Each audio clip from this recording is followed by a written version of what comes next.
Assalamualaikum warahmatullahi wabarakatuh. Perkenalkan, nama saya Kela Zarapane dari kelas 71 SMP Plus Erlangga. Di sini saya akan menjelaskan teori-teori masuknya agama Hindu, Buddha, dan Islam ke Indonesia. Yang pertama, saya akan menjelaskan teori masuknya agama Hindu, Buddha ke Indonesia. Teori pertama adalah teori Sudra. Teori Sudra beranggapan bahwa agama Hindu masuk ke wilayah Nusantara dibawa oleh para golongan Sudra yang berasal dari India. Mereka pergi dari India dengan tujuan untuk mengubah hidup menjadi lebih baik di negeri orang. Teori ini dikemukakan oleh Van Faber. Selain teori Sudra, terdapat juga beberapa teori tentang masuknya Hindu dan Buddha ke Indonesia.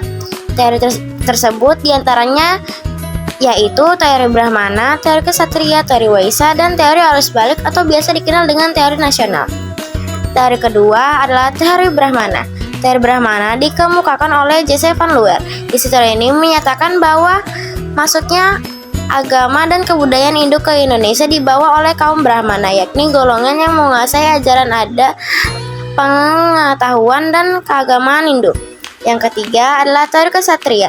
Teori Ksatria ini berisi tentang masuknya ajaran agama dan kebudayaan Hindu ke Indonesia melalui orang-orang yang memiliki kasta Ksatria atau mereka yang berpangkat sebagai perwira atau prajurit. Dan teori Ksatria ini dicetuskan oleh Cornelis Christian Brecht serta didukung oleh Mukherjee dan J.L. Moynihan. Teori keempat adalah teori Waisa. Teori Waisa dikemukakan oleh N.J. Crom. Menurut teori ini, agama Hindu-Buddha masuk ke Indonesia dibawa oleh pedagang dari India atau kasta Waisya. Dalam berdagang, para pedagang dari India bukan hanya membawa barang-barang dagangan, tapi juga adat atau kebiasaan dari negaranya termasuk ajaran agama. Teori kelima adalah teori arus balik. Teori arus balik menyatakan bahwa masuknya ajaran Hindu-Buddha di Indonesia karena peranan dan partisipasi aktif dari penduduk Nusantara dalam menyebarkan kedua agama tersebut. Kita lanjut ke teori selanjutnya adalah teori masuknya Islam ke Indonesia. Yang pertama, teori Gujarat. Para pencetusnya merupakan ilmuwan berkebangsaan Belanda, antara lain J. Pichnapel, Christian Snoeckhoortgrange, dan Jean-Pierre Mouquet.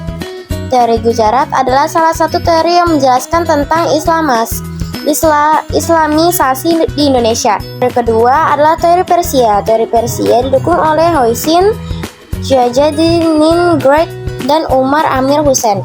Mereka berpendapat bahwa Islam masuk ke Nusantara melalui para pedagang yang berasal dari Persia, bukan dari Gujarat.